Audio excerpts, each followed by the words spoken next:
마시고 복된 여름 맞으시기를 바랍니다. 우리 주님께서 보내시지 않으시면 이 자리에 앉아 있을 분이 한 분도 없을 줄로 믿습니다. 세상은 우리의 이름을 기억하지 못합니다. 세상은 우리의 모습을 죄 많다, 더럽다, 추하다, 흔하다 합니다. 그러나 우리 하나님은 우리를 보배로운 아들로 존귀한 따님으로 받아주심을 믿으시기 바랍니다. 땅에 있는 성도는 존귀한 자니 나의 모든 즐거움이 저희에게 있도다. 여러분들이 주님의 즐거움이 되심을 믿으시기 바랍니다. 한 주간 동안에 우리 주님을 우리의 눈앞에 모시며 살아가셨습니까? 쉽지 않으셨음을 느끼셨을 것입니다. 도움이 필요할 때는 우리 주님을 우리의 눈앞에 모시고 살아가는 것이 때로 힘이 되고 기쁨이 될 때가 있지만, 나의 마음대로 인생을 살아가고자 할 때는 주님께서 내 곁에 계신 것이 얼마나 큰 부담이 되고 어려움이 될 때가 많은지 모릅니다. 사랑하는 여러분, 인생 가운데 넘어질 때마다, 좌절할 때마다, 낙심할 때마다, 그러나 나를 지켜보시고 나를 사랑하시고 나에게 새 힘을 공급하시는 하나님이 우리의 인생 곁에 계심을 믿으시기 바랍니다. 이 하나님은 우리의 눈에 보이지 않으십니다. 그러나 우리가 기도의 감은 눈으로 주님 앞에 나아가면 우리는 그 주님을 발견할 수 있습니다. 지금도 나를 바라보시는 주님, 지금도 나를 사랑하시는 주님, 내가 연약할수록 더욱 귀히 여기시는 그 주님께서는 죄 가운데 넘어진 나, 무거운 짐을 지고 쓰러진 나를 붙들어 주시려 기다려주고 계십니다. 그 주님 앞에 믿음의 손 내밀어서 나아가시면 풍성하신 은혜 가운데로 인도함 받으실 것을 믿습니다. 오늘은 그 하나님의 은혜와 관련된 말씀으로 말씀을 시작하고자 합니다. 너무나 가난한 신학교 재학 중이었던 전도사님 부부가 계셨습니다.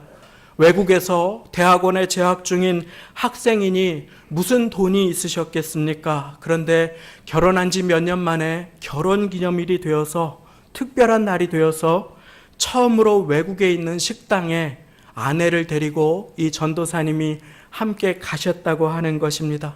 그리고 비록 오긴 했지만 재정적으로 어려워서 집에 있는 저금통을 뜯고, 그리고 서랍에 굴러다니는 동전까지 탈탈 털어서 가져오기는 했는데 2개의 요리를 시키려고 보니까 돈이 부족할 것 같아서 요리를 2개는 차마 시키지 못하고 조금 양이 많은 요리를 하나만 시키셨다고 합니다. 그래서 그것을 소중히 맛있게 접시 바닥까지 다 긁어서 먹고 이제 계산을 하려고 나오려고 하는 중인데 갑자기 놀라운 일이 벌어졌다고 하는 것입니다.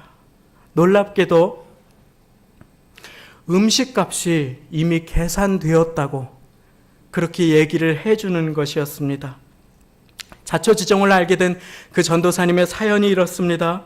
그 식당에 몰래 같이 있던 누군가, 아마도 교회의 성도님이셨던 것 같습니다. 그 누군가가 가난한 신혼부부 전도사님이 여기 와서 음식을 하나 시켜서 나눠서 드시고 계시니까 몰래 음식을 드시고 나가면서 저 테이블도 같이 계산해 주십시오 하고 음식값을 다 긁고 나가신 것입니다. 이때 이 가난했던 전도사님의 마음에 든 2가지 생각이 있었다고 합니다. 첫 번째 들었던 생각은, 이럴 줄 알았더라면 근사한 거 2개 시켜 먹을 걸. 근사한 요리를 2개 시켜서 좀 각각 먹고 교대해서도 먹고 그럴 걸.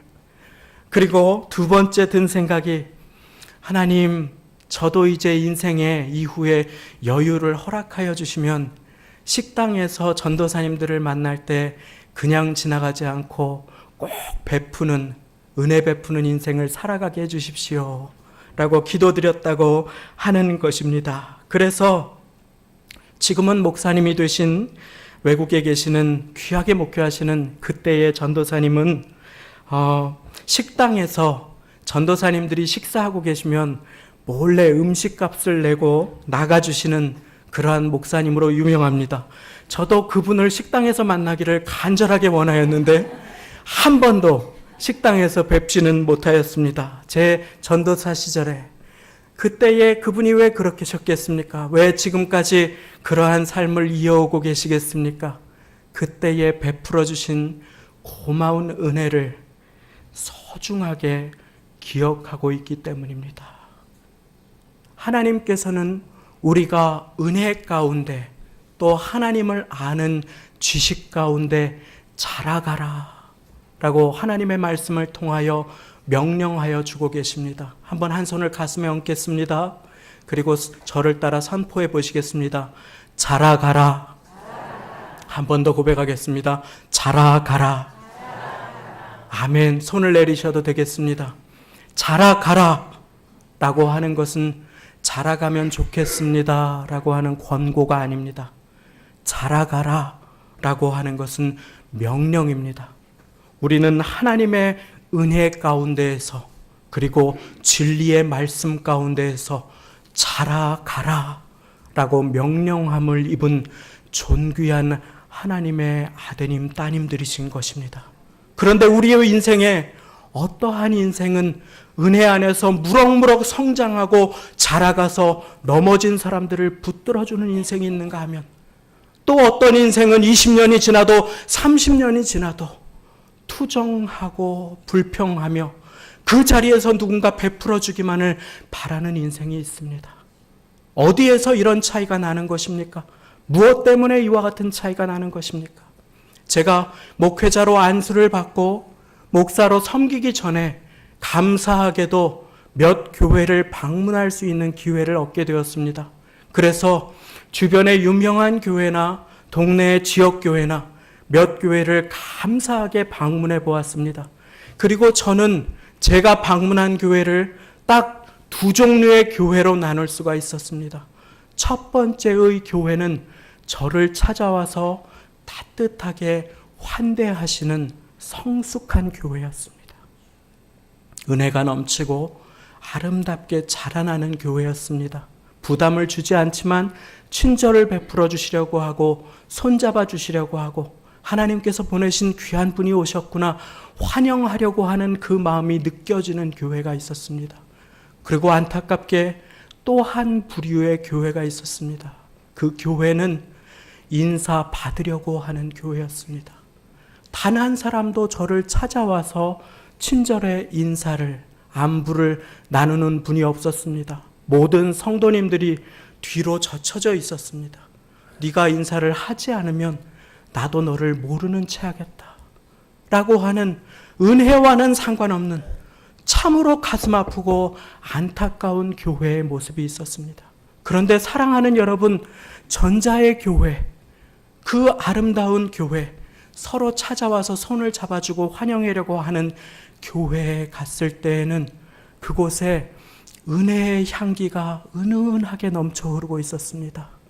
그런데 서로 높아지는 교회를 방문해야 했을 때는 저도 모르게 그곳에서 악취가 남을 느낄 수 있었습니다.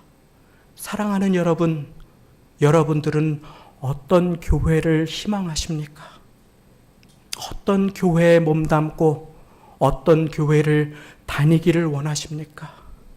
하나님의 은혜가 넘쳐 흐르고 하나님의 생명이 넘쳐 흐르고 예수 그리스도의 향기가 넘치는 복된 교회가 되시기를 예수님의 이름으로 축원합니다. 그러기 위해서 우리의 마음을 돌아보기를 원합니다. 은혜 안에서 자라나라고 하나님께서는 명령하여 주셨는데 오늘 우리의 마음에 은혜가 있습니까? 감사가 있습니까? 하나님 앞에 나올 때에 겸손한 마음이 있습니까? 아니면 이것은 이렇고 저것은 저래야 하는데 저 사람은 왜 저러고 있느냐고 서로 지적하며 손가락질하며 인사 받으려고 하지는 않습니까? 사랑하는 여러분, 우리 주님께서 우리에게 은혜를 허락하실 때에는 그 은혜가 우리의 마음 가운데 가득 담겨져서 넘쳐 흐르도록 허락하신 것임을 믿으시기 바랍니다. 그리고 그 은혜를 누가 받고 그 은혜 안에서 자라갈 수 있는가? 바로 겸손한 사람만이 그 은혜를 누리고 자라날 수 있음을 믿으시기 바랍니다.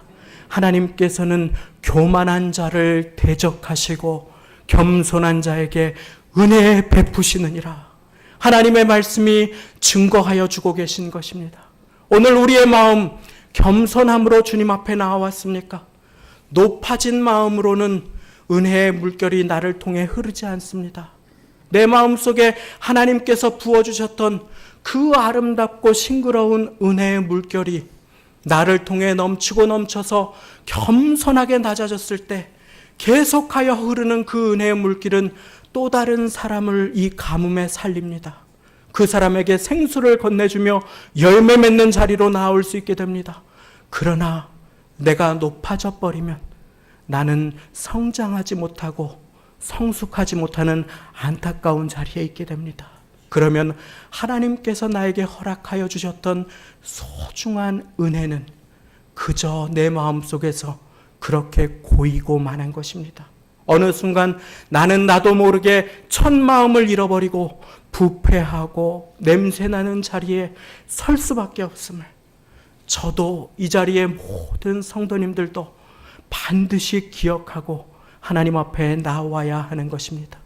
주님과의 연결된 인생은 나는 포도나무요 너희는 가지니 저가 내 안에 내가 저 안에 있으면 이 사람은 열매를 많이 맺나니, 열매를 많이 맺는 인생은 겸손하게 나아가서 주의 은혜 가운데 연결된 인생입니다. 그러나 가지만 무성한 인생, 다가갔는데 예수님께서 허기지실 때에 열매가 없는 인생은 주님의 책망을 받을 수 있는 인생임을 우리는 반드시 명심하여야 하는 것입니다. 그렇기에 사도 베드로가 우리에게 명령합니다. 그리스도의 은혜 가운데에서 자라나라. 자라나라. 언제까지 5년이고 10년이고 우리는 젖병을 빨고 그 자리에서 투정하고 있을 것입니까? 일어나서 걷고 자라가는 것이 주님께서 기뻐하시는 뜻임을 믿으시기 바랍니다. 사랑하는 여러분, 제가 여러분들을 책망드리고자 이와 같은 말씀을 드리는 것이 아닙니다. 우리 주님께서는 이 자리에 앉아 계신 사랑하는 한 분 한 분의 있는 모습 그대로를 사랑하십니다. 그 모습 그대로를 받아주셨습니다. 너무나 존귀하게 여기십니다. 보배롭게 생각하십니다. 그런데 아십니까? 여러분들이 여러분들의 자녀를 사랑하시고 손자 손녀를 사랑하시는데 그 손자 손녀가, 여러분들의 자녀가 5년이 지나고 10년이 지나고 20년이 지났는데도 지금과 똑같은 모습이다 라고 하면 그 자녀가 여러분들의 안타까움이 되시지 않겠습니까? 그렇게 하나님의 명령은 우리를 지금 있는 모습 그대로 사랑하시고 받아주셨으나 자라가라, 은혜 안에서 자라가라고 그렇게 말씀하여 주고 계신 것입니다. 지난주에 주님을 우리의 인생의 목전에 모시고 살아가도록 말씀을 나누었습니다. 보이지 않는 주님, 보이지 않는 하나님을 인생의 목전에 모시고 살아가는 자가 얼마나 축복된 자인지 그 은혜를 나누었습니다. 그런데 살아가다 보면 넘어질 때가 있습니다. 살아가다 보면 나의 죄악 때문에 주저앉을 때가 있습니다. 나의 자금 때문에 실망할 때도 있었습니다. 그때 우리가 해야 할 일이 있습니다. 은혜의 보좌 앞에 담대하게 나아가시기 바랍니다.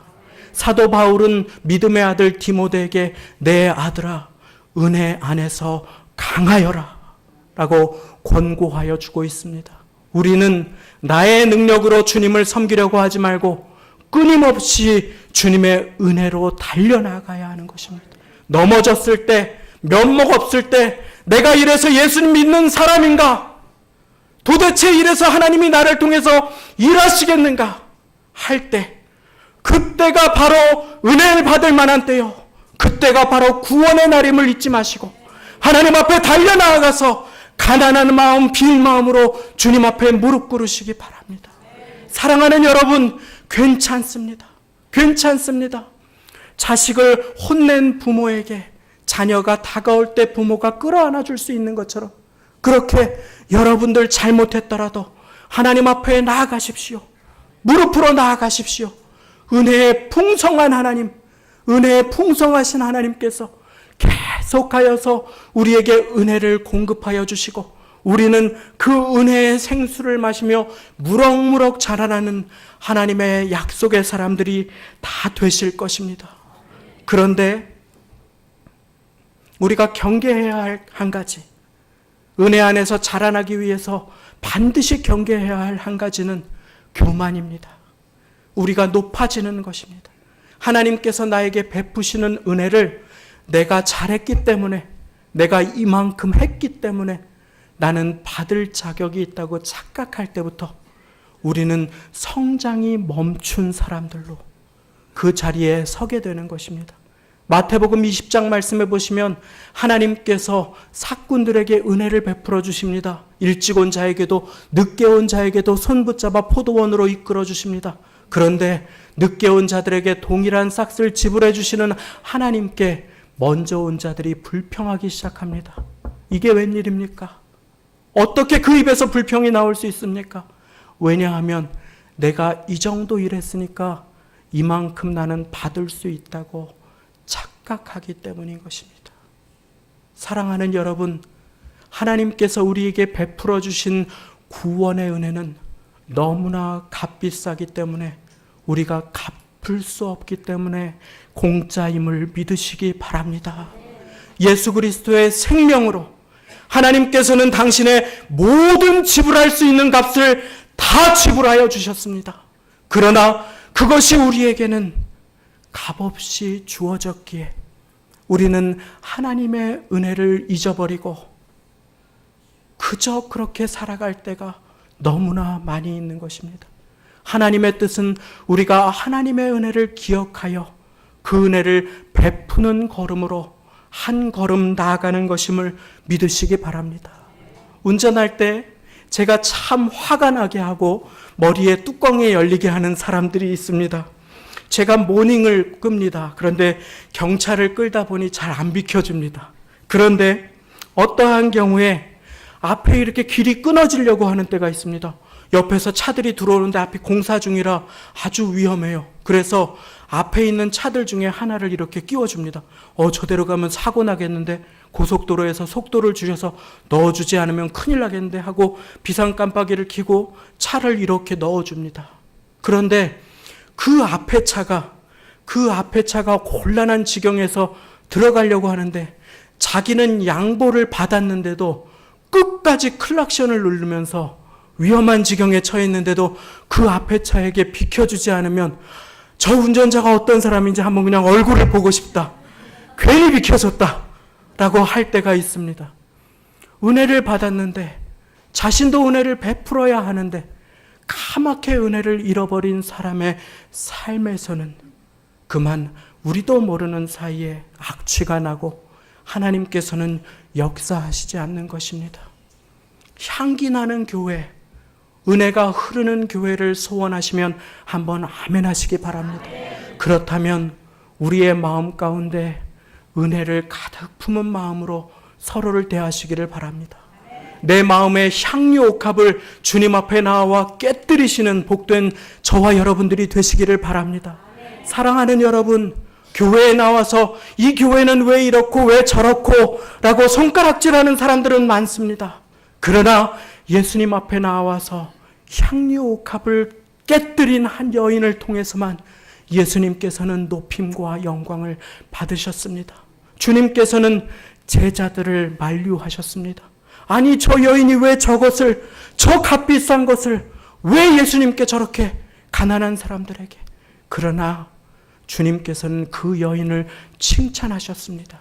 그리고 이내 그곳은 제자들의 악취가 아니라 그 여인이 깨트린 향유가 가득한 집이 되었습니다. 그 문둥이 시몬의 집이 얼마나 악취가 가득했겠습니까? 그런데 그곳을 향유 내음 가득한 곳으로 그 여인의 은혜의 헌신이 변화시켰던 것입니다. 오늘 이 시간 이 자리에 나오신 한 분 한 분에게 하나님께서는 은혜를 베푸셨음을 믿으시기 바랍니다. 이 은혜를 우리가 잊어버리면 우리는 불평하고 원망하며 살아가게 됩니다. 이스라엘 백성들이 광야를 지나갈 때에 하나님께서는 은혜를 베푸셨습니다. 한 주간 얼마나 무덥고 힘드셨습니까? 가만히 서 있기만 해도 땀이 줄줄줄 흐르는 날이 아니었습니까? 정말 계란 후라이를 톡 깨서 아스팔트에 하면 금방 익을 만한 과장이 아니라 그와 같은 날씨가 아니었습니까? 그와 같은 날씨가 바로 광야의 날씨입니다. 그런데 그와 같은 날씨에 하나님의 사랑하는 자녀들이 볕에 그 몸이 상하지 않기 위해서, 더위 먹지 않기 위해서 하나님께서 낮에는 구름 기둥으로 아름답게 텐트를 쳐주셨습니다. 밤에는 추운 그 광야의 불기둥으로 곁에 따뜻하게 몸을 녹여주셨습니다. 그런데 그들이 오늘 하루를 걸어가고 살아갈 수 있는 것이 하나님의 은혜임을 잊어버리기 시작합니다. 그리고 불평하기 시작합니다. 옛날이 좋았다고, 과거가 좋았다고, 애굽에서 종살이 할 때가 좋았다고, 그렇게 계속하여서 푸념과 원망을 늘어놓기 시작합니다. 그때 하나님께서 그 은혜의 손길을 거두십니다. 그러자 어떤 일이 일어납니까? 하나님의 보호하심의 은혜 속에 있어서 건강하게 걸어다니던 사람들이 불뱀과 전갈에게 물려서 죽어가기 시작합니다. 사랑하는 여러분, 은혜를 잃어버린 인생의 모습이 이와 같은 것입니다. 오늘 이 시간 우리가 호흡할 수 있는 것도 하나님의 은혜임을 믿으시기 바랍니다. 아무리 직장이 힘들더라도, 사업장이 어렵더라도 내가 하나님 앞에 나와서 기도할 수 있는 것이 은혜임을 믿으시기 바랍니다. 하나님께서는 그 기도를 받으셔서 반드시 은혜 베풀어 주시고 우리의 인생을 역전시켜 주실 것입니다. 그러므로 하나님만 의지하시고 그 은혜로 주님 앞에 나아가는 복된 저와 여러분들 다 되시기를 예수님의 이름으로 축원합니다. 그런데 우리가 또 자라가야 할 영역이 있습니다. 하나님의 은혜를 마음 가운데 가득 품었으면 이제 우리의 머리 가운데, 우리의 가슴 가운데 반드시 품어야 할 것이 있습니다. 그것은 바로 하나님을 아는 지식인 것입니다. 하나님을 아는 지식을 이제 우리의 마음과 우리의 생각에 품을 때에 하나님께서는 우리를 자라나게 해 주십니다. 하나님께서는 우리를 존귀하게 사용하시고 우리의 인생을 통해서 영광 받으시기를 원하시기에 자라가라, 자라가라 계속하여서 명하시는 것입니다. 우리 옆에 있는 분들에게 자라가십시오. 한번 인사 나누시겠습니다. 자라가십시오. 자라가십시오. 참으로 그렇습니다. 하나님께서 보내주신 너무나 존귀한 성도님들이 아닙니까? 이 예배 시간에 나왔는데 제가 나중에 천국 갔을 때 하나님께서 동훈아 너는 왜 그렇게 설교를 조용하게 해서 모든 성도들을 다 재웠느냐, 한여름에 귀하게 내 품 안에 나온 성도들을 그저 안식으로 이끌었느냐 하실까봐 제가 자라가십시오 라고 인사 나누게 했습니다. 자다 가면 안 됩니다. 자라가셔야 합니다. 자다가 가시면 안 됩니다. 한 분도 그저 왔다 그저 가시지 않으시고 은혜를 풍성하게 누리시면 좋겠습니다. 나도 모르게 이 자리에 나왔는데 기쁨이 가득하면 좋겠습니다. 나도 모르게 한 번 더 살아보자 하는 소망이 있었으면 좋겠습니다. 나도 모르게 주님께서 내 기도를 받으셨지, 그래 하나님께서 우리 교회를 통해서 일하실 것이다 라고 하는 믿음의 고백이 우리의 입술 가운데 나오시는 복된 우리 모두가 되시기를 예수님의 이름으로 축원합니다. 그런데 은혜만을 사모하다가 거기에 머물러 있지 않고 이제는 장성한 믿음의 분량 가운데 하나님을 아는 지식으로 자라나가야 합니다. 어느 날인가 시내를 나갔습니다. 5만 원짜리가 떨어져 있는 것이 아닙니까? 아니 이게 웬 떡인가? 아니 주위를 둘러보니까 아무도 없습니다. 찾아서 주인이라도 주워줘야 하는데 이게 웬 떡인가 하고 5만 원을 얼른 주웠습니다. 그리고 뒷면을 이렇게 보니까 아무것도 없어요. 광고지예요. 어디 뭐 장사가 잘 됩니다. 뭐 와서 드세요. 이거 5만 원 맞습니까? 아닙니다. 한쪽만 있어서는 사용할 수 없습니다. 사랑하는 여러분, 하나님의 은혜를 체험하셨으면 이제는 진리 가운데 자라가셔야 합니다. 하나님은 사랑의 하나님이시지만 공의의 하나님이심을 믿으시기 바랍니다. 예수님은 은혜와 진리가 충만하신 분이셨습니다. 한 걸음으로 광야를 뛰어보십시오. 우리는 그 모래 사막 위를 몇 걸음 가지 못해서 쓰러질 것입니다. 그러나 하나님의 사랑하는 자녀들이 은혜의 걸음을 내딛고 진리의 걸음을 내딛으면서 성큼성큼 걸어갈 때 우리는 무더운 광야를 주님 손 붙잡고 전진할 수 있게 되는 것입니다. 그래서 우리 주님께서는 호세아 선지자를 통해서 탄식하셨습니다. 내 백성이 나를 아는 지식이 없으므로 망하는도다. 내 백성이 나를 아는 지식이 없으므로 망하는도다. 사랑하는 여러분, 여호와를 가까이 하는 것은 하나님의 말씀을 가까이 하는 것임을 믿으시기 바랍니다. 이 말씀을 가까이 하는 사람은 자라나게 되어 있습니다. 왜냐하면 음식을 먹지 않고는 우리가 자라날 수 없듯이 영의 양식을 대하지 않고는 우리가 자라날 수 없기 때문입니다.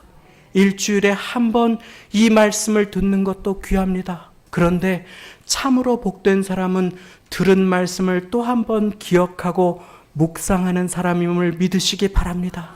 복 있는 사람은 여호와의 말씀을 밤낮으로 묵상하는 자로다.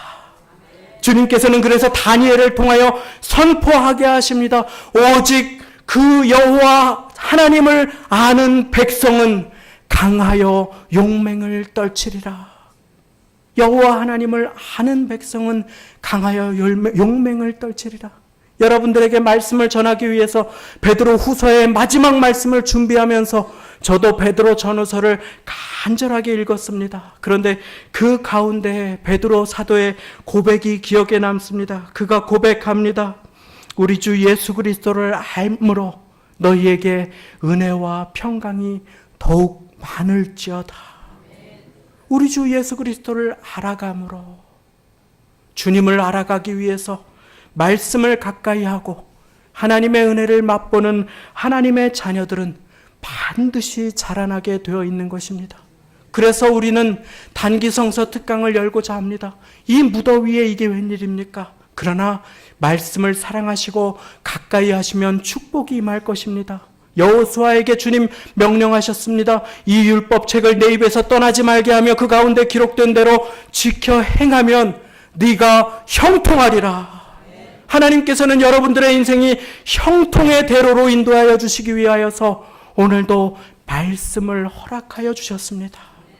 그렇기에 우리는 다음 주 주일 오후 예배가 마치고 나서 성경 공부의 자리로 함께 나아보고자 합니다. 무더위이지만 한 달에 한 번이나 두 번 정도 우리 세우신 교역자님들과 저와 함께 자원하는 분들과 함께 말씀을 가까이 하여 형통의 인생으로 한 걸음 더 나아가고자 합니다.